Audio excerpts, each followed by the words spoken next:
یوسف علیہ السلام کا واقعہ کئی دروس سے ذکر کیا جا رہا ہے۔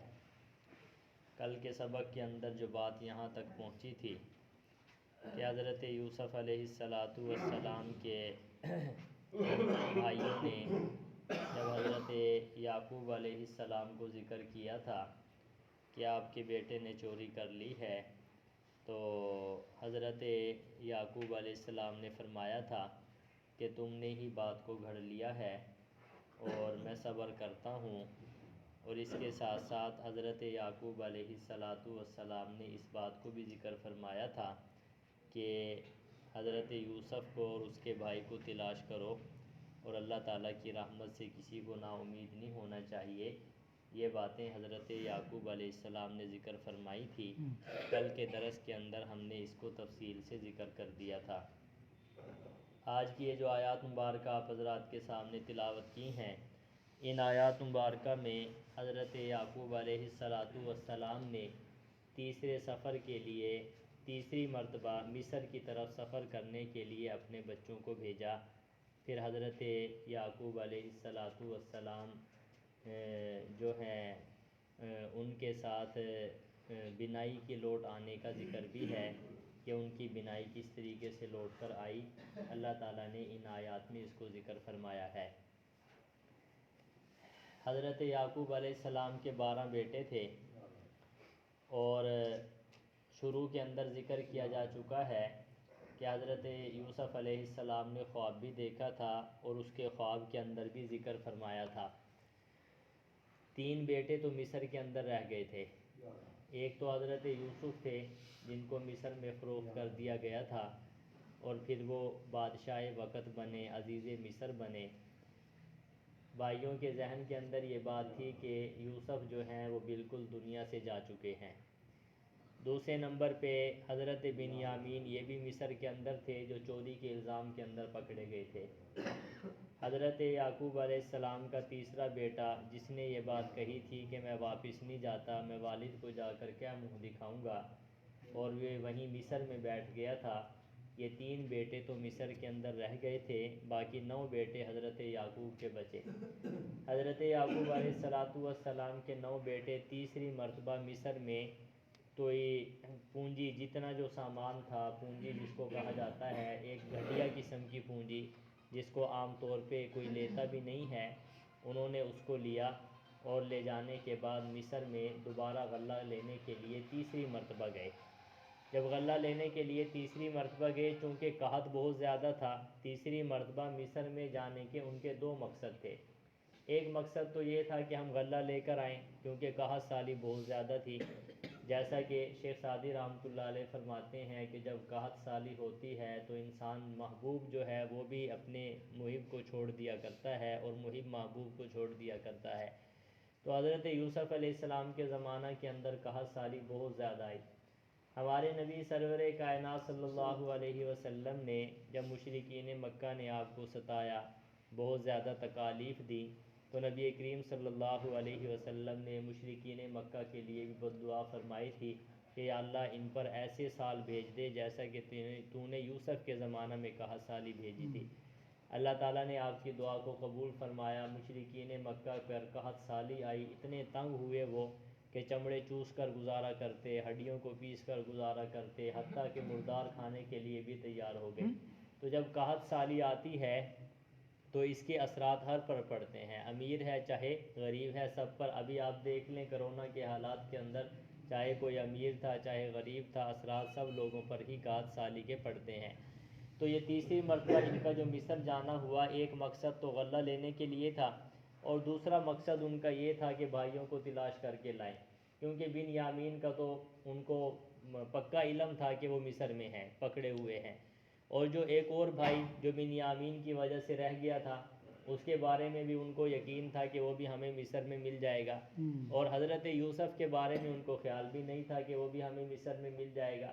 تو ایک وجہ ان کی مصر میں تیسرا سفر کرنے کی یہ تھی کہ ہم بھائیوں کو تلاش کریں، کیونکہ یعقوب علیہ السلام نے فرمایا تھا کہ جاؤ اپنے بھائیوں کو تلاش کر کے لاؤ۔ اور دوسری وجہ تیسری مرتبہ سفر کرنے کی مصر میں کیا تھی؟ یہ تھی کہ ان کو کیا مل جائے بھائی؟ غلہ مل جائے۔ تو سب سے پہلے یہ عزیز مصر کے پاس گئے، انہیں نہیں معلوم کہ یہ حضرت یوسف ہیں۔ جانے کے بعد پہلے انہوں نے مزاج دیکھا کہ بادشاہ وقت کا مزاج اگر نرم ہوا تو پھر بھائی کے چھڑوانے کا گفتگو کر لیں گے، اگر مزاج نرم نہ ہوا تو پھر ہم غلہ لے کر واپس آ جائیں گے۔ تو سب سے پہلے عزیز مصر کے پاس جا کر کہتے ہیں کہ ہم جو ہے چھوٹی موٹی جتنی ہمارے پاس پونجی تھی ہم اس کو لے کر آئے ہیں اور ہم بڑے پریشان ہیں، لہٰذا ہمیں غلہ دے دے اور ہم پر کچھ صدقہ بھی کر دے، اور تم بہترین صدقہ کرنے والا ہے۔ تو یہ گفتگو انہوں نے حضرت یوسف علیہ السلام سے کی، کیونکہ 2 مرتبہ پہلے ملاقات ہو چکی تھی۔ حضرت یوسف علیہ السلام نے پھر وہی سوال کر دیا جس کی وجہ سے بھائی چونک اٹھے۔ حضرت یوسف علیہ السلام نے جو سوال کیا ہے وہ سوال یہ تھا کہ تم جانتے ہو تم نے یوسف اور اس کے بھائی کے ساتھ کیا کیا؟ جب یہ بات حضرت یوسف کو جو ہے وہ رہا نہیں گیا، اب ذکر کر دیا لیکن سوال کی صورت کے اندر کیا فرمایا کہ تمہیں پتہ نہیں ہے کہ تم نے یوسف اور اس کے بھائی کے ساتھ کیا کیا؟ تو جب یہ سوال کیا تو وہ 9 کے 9 بھائی چونک اٹھے، کہنے لگے دل و دماغ کے اندر یہ بات آ گئی کہ یہ کون ہے، ہمارے گھر کا بیٹی ہے، 40 سال گزر چکے ہیں، اس کے علم میں بھی ہے کہ یوسف کے ساتھ کیا ہوا۔ تو جب حضرت یوسف نے سوال ہی اس طریقے سے کیا کہ تاکہ وہ خود ہی اس بات پر آمادہ ہو جائیں کہ میں یوسف ہی ہوں، یہ نہیں بتایا کہ میں یوسف ہوں، بلکہ ان پر کیا کیا، سوال کیا کہ تم جانتے نہیں ہو کہ تم نے یوسف اور اس کے بھائی کے ساتھ کیا کیا۔ جب یہ گفتگو کی تو آگے سے بھائی کہنے لگے آنتا یوسف، کیا تو یوسف ہے؟ تو جب یہ بات حضرت نے کی تو آگے سے انہوں نے کہا تو یوسف ہے؟ حضرت نے فرمایا ہاں میں یوسف ہوں اور یہ میرا بھائی ہے۔ جب یہ حضرت نے بات ذکر کی تو سارے کے سارے حیران و پریشان کھڑے ہو گئے۔ اصل میں یہ سمجھانا مشرکین مکہ کو مقصود ہے کہ جیسا کہ یوسف کے بھائیوں نے حضرت یوسف کو آنکھوں سے اوجھل کر دیا، اپنی نظروں کے مطابق اس کو ختم کر دیا، لیکن اللہ تعالیٰ نے اس کو بلندی عطا فرمائی، اور تم نبی کریم صلی اللہ علیہ وسلم کے رشتہ دار ہو، تعلق والے ہو، اور کوئی چچا ہے، کوئی پتریر ہے، کوئی چچا زاد ہے، اور تم اس کو تکلیف پہنچاتے ہو، ایک وقت آئے گا یہ تم پر اسی طریقے سے فاتح بن کر آئیں گے جیسا کہ یوسف فاتح بن کر آئے۔ پھر ایسے ہوا، ہمارے نبی مکہ میں فاتح بن کر کیا ہوئے بھائی، داخل ہوئے۔ تو جب انہوں نے یہ بات کہی تو پھر حضرت یوسف علیہ السلام نے بھی فرمایا، اور ان کو غلطی کا اعتراف ہو گیا تو فرمایا لا تثریبہ، آج تم پر کوئی ترجیح نہیں ہوگی، مطلب ہے آج تمہیں کسی قسم کی تکلیف نہیں دی جائے گی۔ یعنی حضرت یوسف علیہ السلام نے بہت زیادہ برداشت کا معاملہ فرمایا اور درگزر کا معاملہ فرمایا۔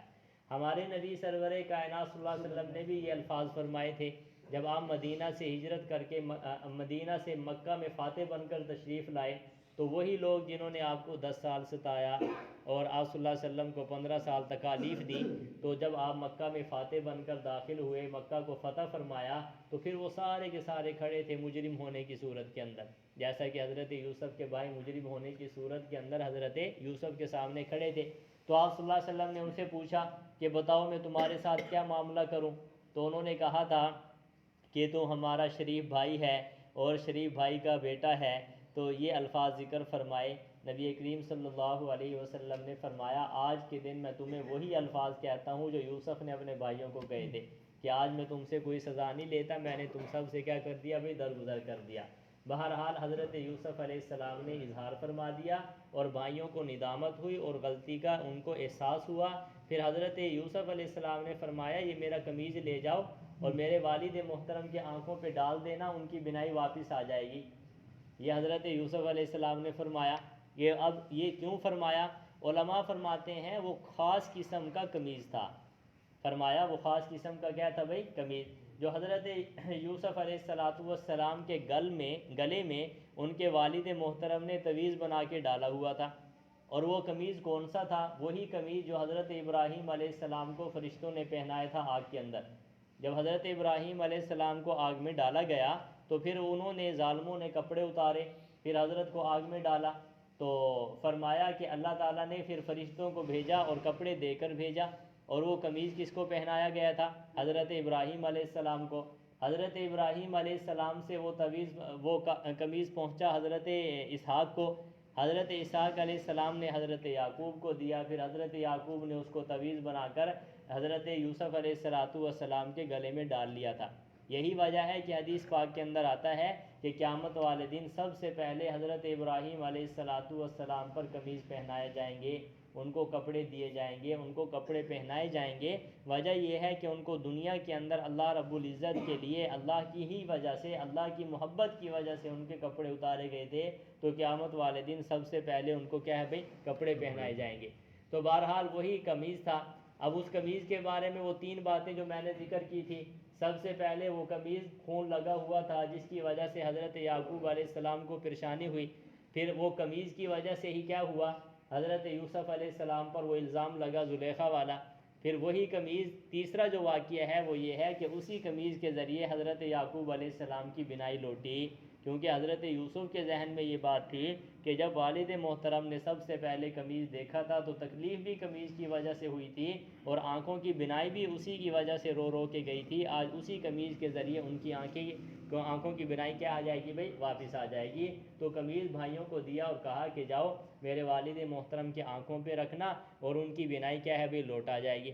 علماء نے لکھا ہے یہ حضرت یوسف علیہ السلام کا عظیم معجزہ تھا، جس کی وجہ سے حضرت یعقوب کی بینائی واپس آ گئی۔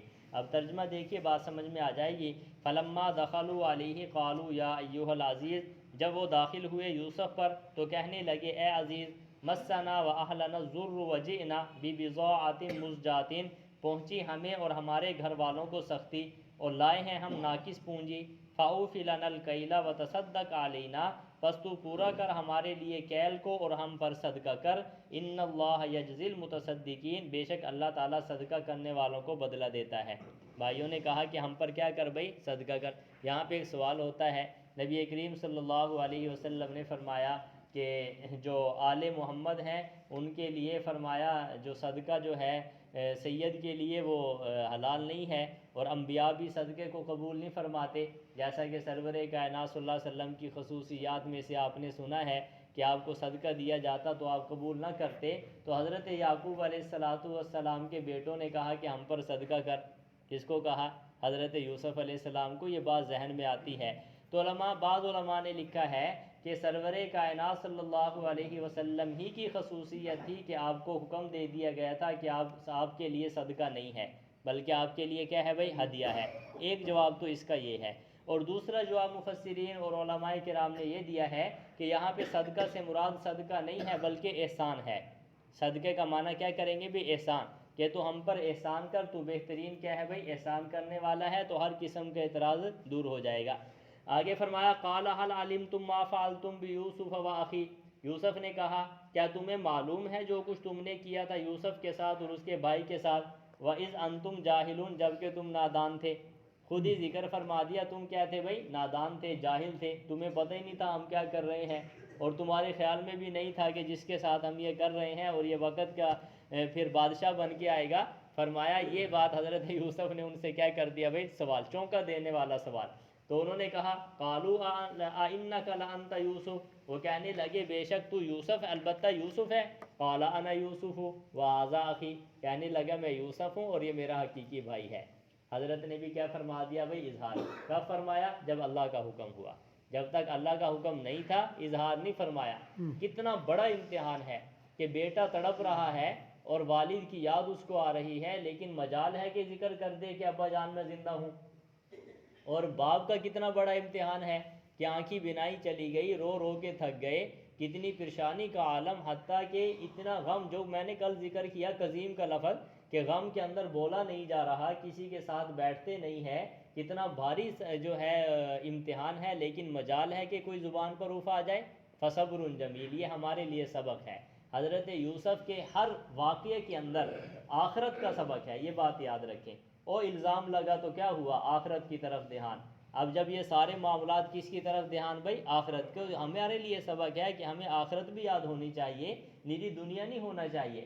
سرور کائنات صلی اللہ علیہ وسلم نے فرمایا تم آخرت کے لیے بنائے گئے ہو اور دنیا تمہارے لیے بنائی گئی ہے۔ دنیا یہ ہمارے لیے ہے اور ہم کس کے لیے ہیں بھائی، آخرت کے لیے ہیں۔ آخرت کی تیاری ہمیں بھرپور طریقے سے کرنی چاہیے۔ آگے فرمایا قد من اللہ علینا، بے شک اللہ نے ہم پر احسان کیا۔ یہ تو اللہ کا احسان ہوا نا، تم نے تو اپنی طرف سے وہ کہتے ہیں نا جس کو اللہ رکھے اس کو کون چکے، تو اللہ رب العزت جس کو بچانا چاہے تو کون اس کو مار سکتا ہے۔ بتائیے کوئی مار سکتا ہے؟ کبھی بھی ایسا نہیں ہو سکتا۔ انہ من یتقی ویصبر، بے شک جو شخص بھی تقوی اختیار کرے اور صبر اختیار کرے، فإن اللہ لا یضیع اجر المحسنین، اللہ تعالیٰ محسنین کے اجر کو ضائع نہیں کرتے۔ دو باتیں ایسی ہیں جو انسان کو ہر موڑ پہ کامیاب کر دیتی ہیں، نمبر ایک تقوی، اللہ کا ڈر، اور نمبر دو کیا ہے بھائی؟ صبر۔ ان دو چیزوں پہ انسان جو اپنے آپ کو کنٹرول کر لے نا، ان دو چیزوں کو اپنے اندر بٹھا لے اور ان دو صفات کو اپنا لے، تو کبھی بھی وہ انسان مشکل سے مشکل وقت میں بھی نکل جائے گا۔ قرآن مجید میں کیا آیا؟ وَمَن يَتَّقِ اللَّهَ يَجْعَل لَّهُ مَخْرَجًا وَيَرْزُقْهُ مِنْ حَيْثُ لَا يَحْتَسِبُ، کہ جو اللہ سے ڈرتا ہے اللہ تعالیٰ اس کے لیے مشکل وقت میں نکالنے کا راستہ بنا دیتے ہیں۔ جتنا بظاہر یوں لگتا ہے کہ اب یہ گھر گیا، پتہ یوں چلتا ہے کہ 1 منٹ میں کیا ہے نکل گیا۔ اولیاء اللہ اور علماء کو آپ دیکھیں کتنے مشکل اوقات میں ہوتے ہیں لیکن ایسے نکلتے ہیں کچھ پتہ ہی نہیں ہوتا۔ تو بہرحال حضرت یوسف نے کیا فرمایا کہ تقوی اختیار کرے اور جو صبر کرے، اللہ تعالیٰ ان کے محسنین کے اجر کو ضائع نہیں فرماتے۔ قالوا تاللہ لقد آثرک اللہ، بھائی کہنے لگے خدا کی قسم، البتہ تحقیق، آثرک اللہ علینا، ترجیح دی تجھ کو اللہ نے ہم پر، وَإِن كُنَّا لَخَاطِئِينَ، اور بے شک ہم البتہ خطاوار تھے۔ کہنے لگے اللہ نے تو یہ کہہ دی، ہم پر ترجیح دے دی، ہماری ہی غلطی تھی، ہم نے ہی سوچا تھا کہ ہم تجھے ختم کر دیں، ہم اپنی غلطی کا اعتراف کر لیا۔ اب اپنی غلطی کا اعتراف کرنا بھی بہت بڑی بات ہے سامعین، سمجھیں اس بات کو۔ آج کل تو غلطی بھی نہیں ہوتی پھر بھی اڑ جاتے ہیں۔ غلطی کو مان لینا یہ بہت بڑا انبیاء کا شیوا ہے۔ آپ دیکھیں نا قرآن مجید کے اندر پڑھے، حضرت آدم علیہ السلام سے لغزش ہوئی تو یوں نہیں کہا کہ یا اللہ تیری تقدیر میں لکھا ہوا تھا، میری تقدیر میں میں نے دانہ کھا لیا، کوئی کہا نہیں، کیا کہا؟ ربنا ظلمنا انفسنا، عاجزی اختیار کر لی، ہے کہ نہیں؟ اور غلطی پہ اڑ جانا یہ شیطان کا کام ہے۔ آپ دیکھیں شیطان کو اللہ نے کیا کہا؟ سجدہ کر، اس نے کہا میں نہیں کرتا، اڑ گیا، سجدہ کیا ہی نہیں ہے۔ غلطی کرنے کے بعد اڑ جانا یہ شیطان کا کام ہے۔ اگر کوئی غلطی ہو جائے تو پھر اللہ کی طرف رجوع کر لینا، توبہ کر لینا، یہ کس کا کام ہے؟ انبیاء کا کام ہے۔ ہمیں یہ سبق لینا چاہیے۔ تو انہوں نے غلطی کا کیا کیا بھائی؟ اعتراف کر لیا۔ فرمایا اذهبوا بقمیصی، ہاں قال لا تثریب علیکم اليوم، یوسف نے کہا آج تم پر کوئی ملامت نہیں ہے، معاف کر دیا۔ بہت بڑا عمل ہے بھائی معاف کر دینا، جو دنیا میں کسی کو معاف کرتا ہے اللہ قیامت والے دن اس کو معاف فرما دیتے ہیں۔ فرمایا یغفر اللہ لکم، اللہ تعالیٰ تمہیں بخشے، وہو ارحم الراحمین، اور وہ تمام رحم کرنے والوں میں سے زیادہ رحم کرنے والا ہے۔ آگے فرمایا اذهبوا بقمیصی، میری قمیص لے کر چلے جاؤ، ھذا فالقوہ علی وجہ ابی یاتی بصیرا، اور پھر ڈال دو اس کو میرے باپ کے چہرے پر، یاتی بصیرا، تو آئے گا وہ دیکھتا ہوا ہے۔ یہ قمیص میرے والد کی آنکھوں پہ لگا دینا اور اس کو نظر آنا لگ جائے گا، اس کی بصارت جو ہے وہ لوٹ آئے گی۔ فرمایا وَأْتُونِي بِأَهْلِكُمْ أَجْمَعِينَ، اور لے آؤ میرے پاس تمام اہل و عیال کو۔ اب اس آیت کے آخری ٹکڑا کے اندر وہ پیچھے چلے جائیں، پہلا جو ہمارا درس ہوا تھا کہ مشرکین مکہ نے آپ سے سوال کیا تھا کہ بنی اسرائیلی جو ہے مصر میں کیسے آئے۔ اب یہ کیا ہے؟ یہ جواب آ گیا، وَأْتُونِي بِأَهْلِكُمْ أَجْمَعِينَ، حضرت یوسف وہاں کیسے پہنچے، پھر اپنے گھر والوں کو وہاں کیسے بلایا۔ کہنے لگے اب ان سب کو کہاں لے کر آ جاؤ بھائی؟ مصر میں لے کر آ جاؤ۔ یہ وہ اسی سوال کا جواب ہے جو مشرکین مکہ نے نبی کریم صلی اللہ علیہ وسلم کو کیا تھا، اور آپ صلی اللہ علیہ وسلم نے بڑی تفصیل سے وہ جواب دیا، تو ان کے سوال کا جواب سمجھ میں آ گیا۔ انشاءاللہ آئندہ کے درس کے اندر ذکر کریں گے کہ جب وہ قمیض لے کر چلے نا مصر سے، تو حضرت یعقوب نے فرمایا کہ مجھے تو خوشبو آ رہی ہے مجھے تو حضرت، پھر ایک ذہن میں سوال بھی آتا ہے کہ ساتھ قریب میں کنواں تھا تب تو نظر نہیں آئے، اور اتنی دور 200-250 میل دور تھا، کنعان اور مصر کا فاصلہ کتنا تھا؟ 200-250 میل تقریباً علماء نے لکھا ہے۔ تو اتنی دور سے کیسے پتہ چل گیا کہ یوسف کی مجھے خوشبو آ رہی ہے اور قریب کا پتہ نہیں چلا؟ انشاءاللہ آئندہ درس میں اس بات کو ذکر کریں گے۔ اللہ ہمارے درس کو قبول فرمائے۔